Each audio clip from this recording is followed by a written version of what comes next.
this is Ardek from Carach Angren, and you're watching Loud TV.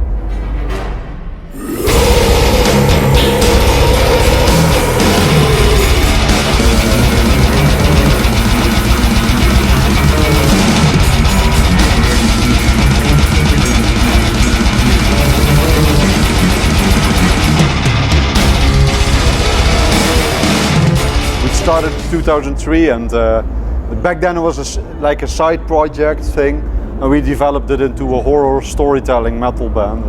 Here we are, Hellfest, so it's going good.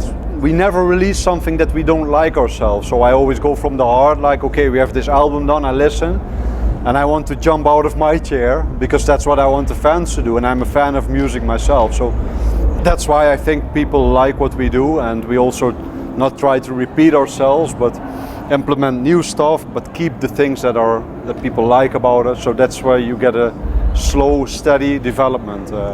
Yeah, we have a record label, we have management, and the bigger you grow, the more people are circling around the band, and it can get very complex sometimes. But I mean, we are happy. So.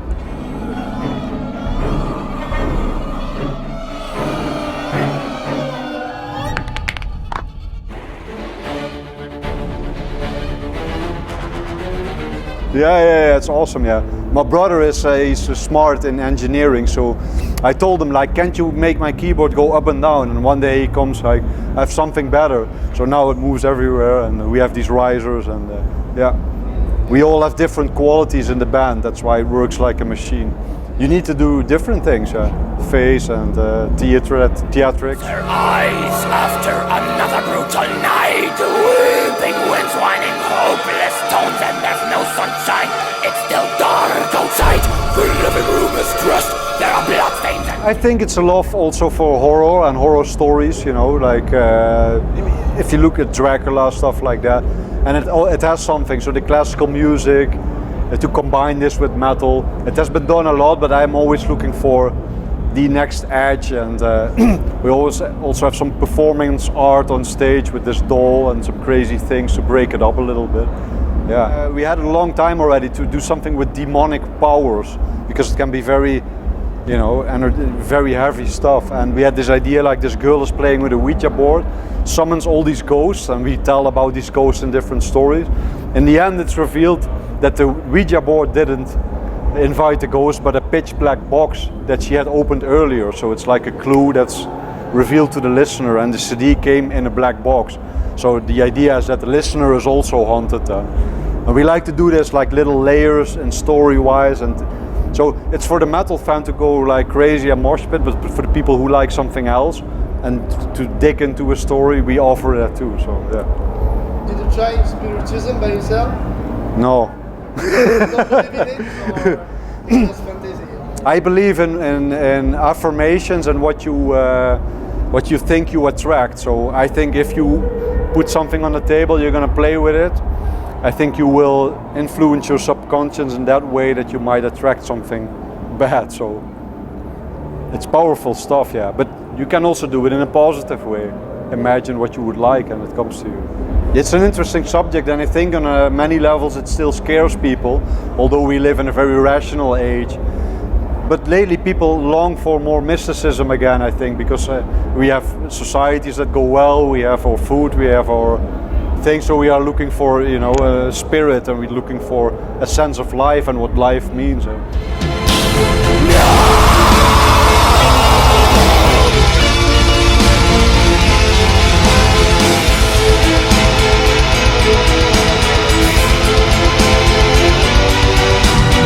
Well, this is what we call, it's like a performance art piece. So we have this doll, and Saragor goes on stage with a knife, and he asks the audience, like, do you want me to do it? And they always say, like, yeah, do it. So he's like the puppet of the audience playing with the doll. And there were some controversial comments about it, but I always say in the end it's a doll, and you can see what you want to see in there. And but it's cool for me to see what reactions it evokes from the people.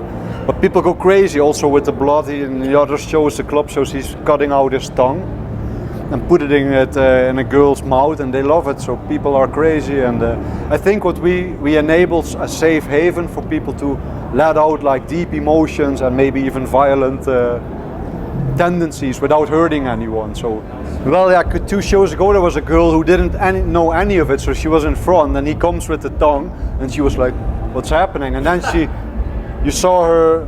She clicked, and then she was like super into it, sending us pictures later. So, but in the first it was a little bit of a shock. And sometimes I have people coming to me like, "Hey, I work with this organization. What you're doing on stage, this is a bad example." We had it a couple of times already, and I had some interesting talks about it. Like on metal, we have had violence on album covers for 30, 40 years now, and now we put the same kind of imagery on stage, and it provokes reactions. And to me, I'm not judging anyone. I like to, talk about these things. And but I think it's a symptom in society that now everyone is like walking a little bit on their toes, trying to be very correct.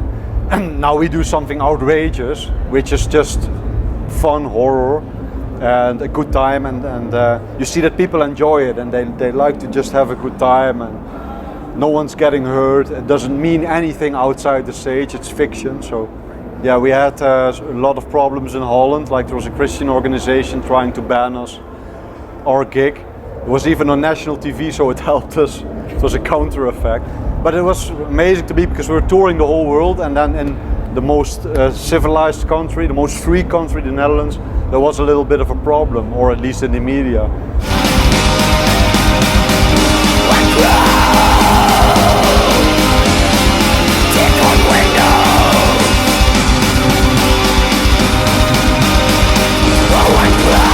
Next year, working really hard.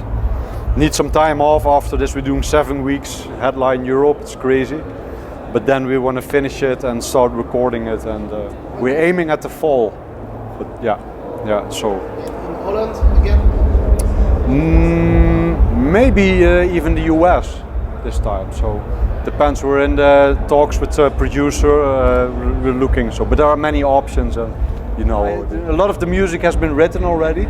But we need some time to finalize it, story-wise, concept-wise, and then you need some time away also from it. Because if you're only touring, what we're talking about in these cycles that every band is doing, it can also you can get uninspired, I think, and that's a bad thing, and it's not fair to yourself and the fans to just keep kicking out albums like it's a production factory or something. And I don't like it myself, so. I take my time, and sometimes I sit down and nothing comes. Nothing comes. It has to be intuitive, you cannot force it. And because I'm, as a fan, here when bands just put something on the table, and I'm like, this is not fair because that album was amazing, you can do it, but you didn't do it. I don't want to be that band and try to, raise the bar. But it's hard work, but that's awesome. So we see what comes up, what fits with the album, writing, recording, and then, but after the release, of course, we're gonna spread the word.